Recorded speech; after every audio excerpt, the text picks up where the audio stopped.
Pro and anti-Donald Trump supporters have clashed in downtown San Jose, California. Hundreds have gathered outside the convention center to demonstrate against the presumptive Republican nominee. Police stood guard trying to prevent the skirmishes from escalating.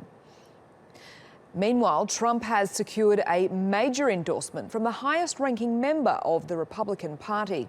Speaker of the House, Paul Ryan, announced that he's backing Trump. Ryan has previously been reluctant to offer his support given Trump's attacks on minorities and liberal politics. But on Thursday, Ryan told the media he believed he had reconciled their differences. This isn't a deal. This isn't one of those. It was basically getting a comfort level of our idea about where the country is headed and where it ought to go. And it's a bit more of an understanding of each other and of these principles and policies. And on the Democratic side, Hillary Clinton hit back at Trump's lack of foreign policy experience as a threat to US safety. In a major speech in California, she criticised her rival as dangerously incoherent and outlined her own plan for tackling one of the country's top security concerns, the threat of Daesh. Over the past year, I've laid out my plans for defeating ISIS.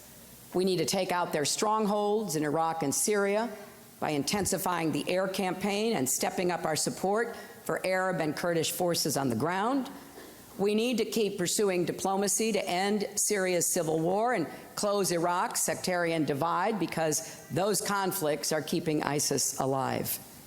We need to lash up with our allies and ensure our intelligence services are working hand in hand to dismantle the global network that supplies money, arms, propaganda, and fighters to the terrorists. And we need to win the battle in cyberspace. TRT World's Tetiana Anderson has more on this from Washington, D.C.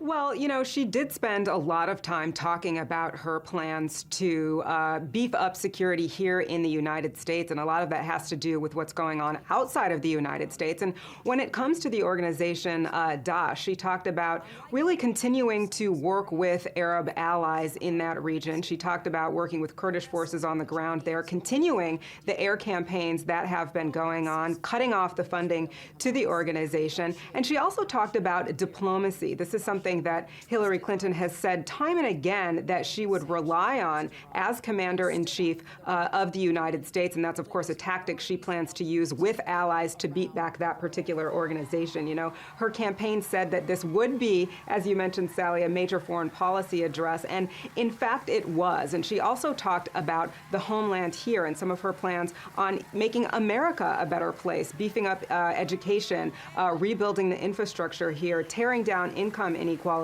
But this wasn't a speech that just touted her plans and her experience as Secretary of State and as the senator from New York. She did take the opportunity to draw a distinction between her and the Republican presumptive nominee, Donald Trump. And in this speech, she took the opportunity to lampoon some of his foreign policy ideas, saying that they're dangerous. Everything from his ideas on nuclear proliferation, everything from his ideas on, you know, how to deal with Daesh. And we heard her talk about that in this speech. Let's listen to what she had to say about Donald Trump's plans to fight Daesh. Well, Trump shot back at Clinton at his rally in San Jose, California. He said that his Democratic rival belongs in jail. He cited the volume of unsecured classified emails that Clinton has sent while being Secretary of State. 30,000 emails. And remember I said I was a counterpuncher? I am.